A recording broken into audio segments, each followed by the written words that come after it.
c'est Angelica et aujourd'hui j'aimerais vous parler du TOC. On entend souvent le mot TOC utilisé à tort et à travers pour décrire des petites manies du quotidien. Par exemple, aimer que tout soit rangé ou vérifier 2 fois un détail. Mais le vrai TOC est bien plus qu'une simple habitude. C'est un trouble sérieux qui peut devenir extrêmement envahissant. Dans cette vidéo, je vais vous expliquer ce qu'est réellement le TOC. Ensemble, on va démystifier ce trouble et briser certains clichés. Commençons. Le TOC signifie trouble obsessionnel compulsif. Il comporte 2 éléments principaux. Les obsessions, qui sont des pensées intrusives, et les compulsions, qui sont des actions ou des comportements. Les 2 sont généralement liés. Une compulsion est effectuée pour soulager l'inconfort causé par une obsession. Malheureusement, ce soulagement n'est que temporaire. En réalité, accomplir la compulsion renforce souvent l'obsession avec le temps. Les obsessions sont intrusives. Elles sont indésirables.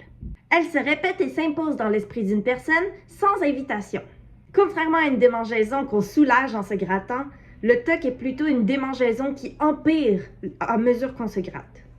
Il est important de différencier le TOC du trouble de la personnalité obsessionnelle compulsive, TPOC. Dans le TPOC, les personnes n'ont généralement pas de pensée intrusive. Elles peuvent plutôt ressentir de la satisfaction dans leur schéma rigide. Leurs comportements sont davantage liés au contrôle et à la gratification différée. Et cela sans la détresse intrusive qui caractérise le TOC. Les recherches estiment que 2,5 à 4% de la population vivent avec un véritable TOC. Mais le chiffre réel pourrait être plus élevé. Beaucoup de personnes n'osent pas demander de l'aide à cause de la honte et de la stigmatisation autour du TOC. Les symptômes du TOC se regroupent souvent en 3 grandes catégories. La première est la vérification. Cela consiste à vérifier de façon répétitive certains éléments. Par exemple, s'assurer que la cuisinière est bien éteinte ou que les portes soient verrouillées. Alors que la plupart des gens vérifient une fois de temps en temps, une personne atteinte de TOC peut vérifier 20 ou 30 fois cette action. La deuxième catégorie est la répétition. Ici, la personne accomplit certaines actions un nombre précis de fois. Par exemple, elle peut monter et descendre un escalier un nombre précis de fois. Elle peut aussi entrer et sortir d'une voiture à plusieurs reprises. Ces rituels peuvent aussi être mentaux, comme compter en silence. Enfin, la troisième catégorie est l'ordre et la symétrie. Cela se manifeste par le besoin de ranger, nettoyer ou aligner les choses jusqu'à ce qu'elles paraissent parfaites. Ce comportement découle souvent d'un sentiment d'incomplétude ou même de dégoût. Un exemple bien connu est le lavage des mains excessif.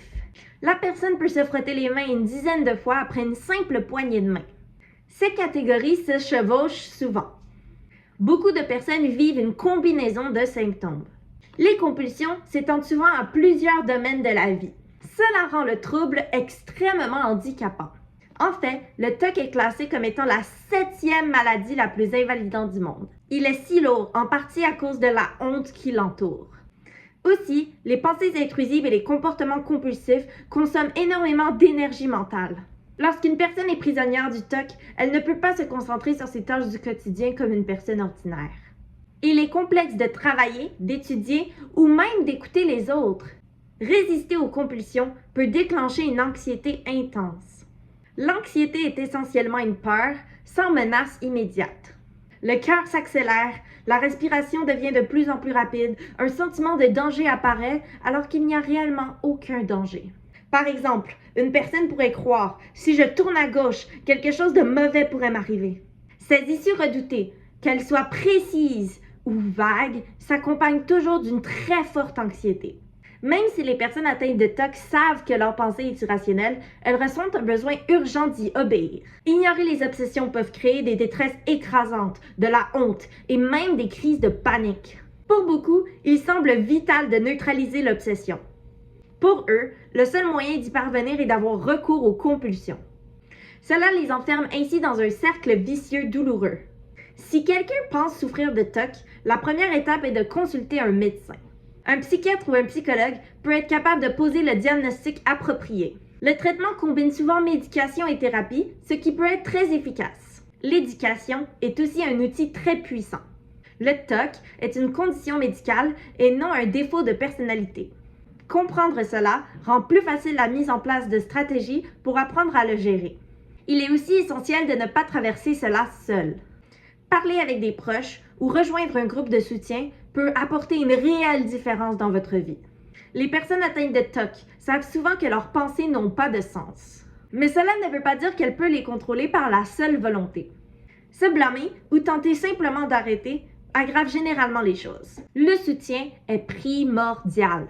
Enfin, si une personne se sent tellement dépassée qu'elle a envie de se faire du mal, c'est une urgence. Il faut absolument composer le 911.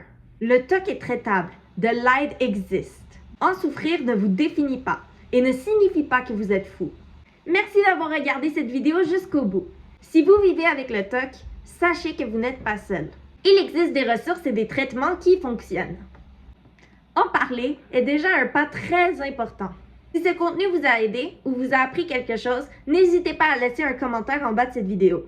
Laissez-moi vos questions en commentaire afin que je puisse vous répondre. Et bien sûr, abonnez-vous à ma chaîne pour ne pas manquer les prochaines vidéos. Prenez soin de vous et on se voit très bientôt. Bisous!